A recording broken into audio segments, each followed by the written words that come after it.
A woman with a slender, fragile body moves down the street away from Bob's apartment where she lives, her body fully covered with a draping dress going down to her ankles.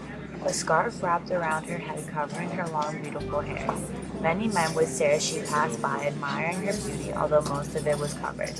She had just finished her morning prayer and was now walking to the flower shop where she worked.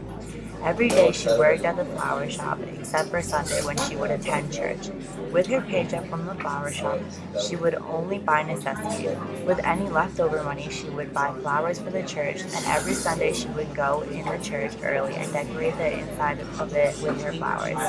After work, she went to the church like usual and prayed. She begged God for forgiveness of her sins, wishing for the reapproval of the church that was once she was a part of. She told God of how she had continued her duties as a nun, and that she will never lose faith that one day she can redeem herself. Then she would go home and say her goodnight prayers before she went into her bed. She would repeat this daily ritual ever since she left the church. One day she got off work late, so when she went to the church, it was empty and dark except for the candles lit around the cross. She went up and bent to her knees and began to think. The heat of the candles on her face made her lips burn and sting in a way that brought her to another time. Mary, once young and even more beautiful than ever, was well on her way to becoming a nun. There was one last year before she would be considered by the church to be a nun. One of her chores at the church was the ringing of the bell every day at 6 a.m. and 6 p.m. This was her favorite chore. She would listen to the echoing of the bell throughout the town and look out the stained glass windows to see the men and women head home from work for dinner and their children head home from the park. To ring the bell, she had to go to the back of the church. On one particular day, she was walking around the church to get to the back when a dark figure, tall and broad, grabbed her, one hand around her waist and one hand wrapped around her mouth. She began to scream out of fright as he tugged at her clothes. He pushed her to the ground, causing her to be wounded. She looked up at her attacker through hazy, water-filled eyes as he grabbed the stone, unable to catch her breath before he came and knocked her unconscious. She woke up an hour later distraught, her lips stinging and thighs burning, blood rushing to her face, pushing tears out of her eyes.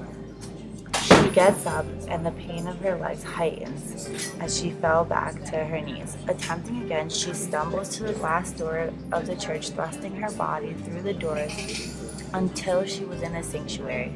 To her surprise, to find the nuns sitting in the sanctuary waiting for her. They look up at her with angry eyes. She was drawn back at the looks of distaste she got. Standing up, the head of the nun speaks loudly. "Sister Mary, you have disgraced us all. Mr. Goldman came in early and told us of your inappropriate actions." Unable to say anything but a mere stutter, the nun spoke up again. "You are supposed to be a woman of God. A woman of God must be pure and resist temptation." But I didn't want," she said, her hair covering her face and her head down. "Speak up. What do you have to say for yourself?" She looked up and repeated herself. "But I didn't want..." Another nun suddenly stood up. "Lies. She's embarrassed of her sins. Mr. Goldman's family is the most loyal family this church has. They make charitable donations all the time. Without them, we would not be able to afford the robes we wear and the food we eat. If he were to hear of one of the members of the church spreading such lies, he would not only cut off his funding, but also end his membership to the church." Shaking herself out of the memory, she got up off her knees and felt a scar on her head. She got up and started to walk home. She had to walk across town to get to Bob's apartments, but she didn't mind.